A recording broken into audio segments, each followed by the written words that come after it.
देखो बेटा, x का मान ज्ञात कीजिए। इस चित्र में ये जो कोण बना है आपका, ये कोण कितनी डिग्री है ये हमें निकालना भाई साहब, ये निकालना है ये कितने डिग्री है। और हमें क्या दिया गया है, ये हमें दिया गया है कि ये वाला कोण तो आपका 110 का है और ये 150 का है। यहाँ पे जो कोण बना है ये 110 डिग्री का है और यहाँ जो कोण बना है वो 150 डिग्री का है। तो x कितने डिग्री का है याद करना है, डोंट वरी, हो जाएगा। आप एक काम कीजिए, a और c को मिला दो। ये मिला दिया ना, एक सीधी लाइन खींची।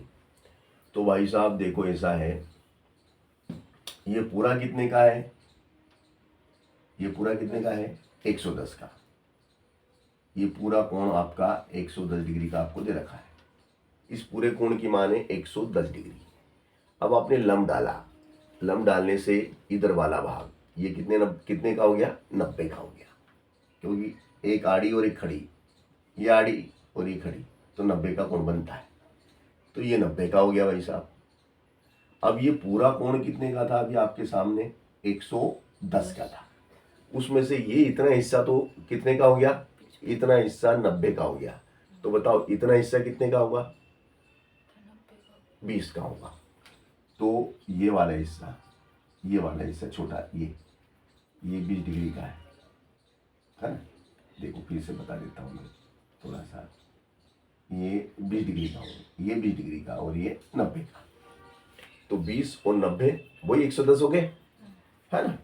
चलो ये आपका 110 हो गया।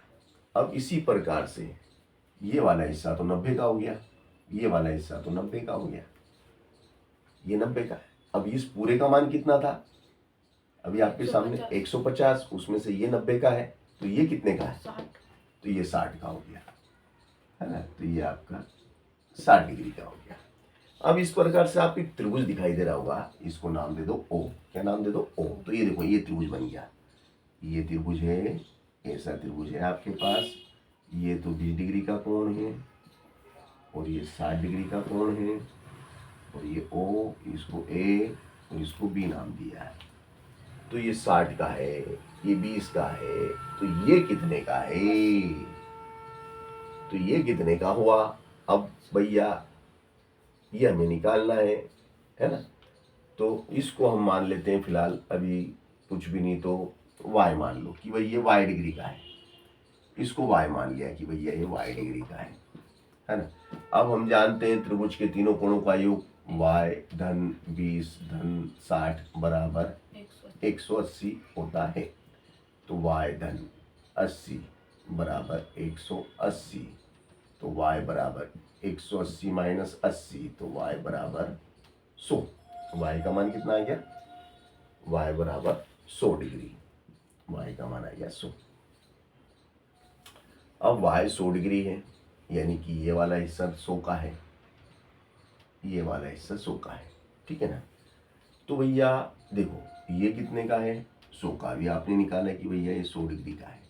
और ये वाला बाहर वाला हिस्सा, ये बाहर वाला हिस्सा कितने का होगा, क्योंकि बाहर वाला x का है, बाहर है जो ये x डिग्री है। तो बताओ ये कितने का होगा। तो हम जानते हैं पूर्ण कोण से, है ना। तो हाँ, तो x बराबर हो जाएगा आपका 360 माइनस 100 बराबर 260। सही 60, तो 260 का होगा कि नहीं होगा। तो हम जीत गए और हमने कर दिखाया ऐसा कि अब